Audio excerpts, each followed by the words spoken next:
2 maggio 1519.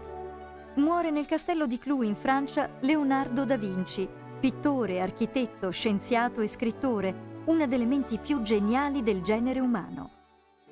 Figlio naturale del notaio Ser Piero e di una giovane contadina, Leonardo, nato nel 1452, mostra il suo talento già giovanissimo quando lavora da apprendista nella bottega di Andrea del Verrocchio. Leonardo studia da autodidatta anche architettura, ingegneria, anatomia e scrive da sinistra verso destra, anagrammando spesso le parole per tenere segreti molti dei suoi appunti. Lavora a Firenze, a Roma, a Milano, prima di accettare l'invito del re di Francia Francesco I e trasferirsi al castello di Clou, vicino Amboise.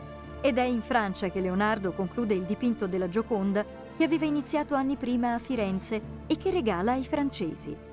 La Monna Lisa è il quadro più famoso al mondo.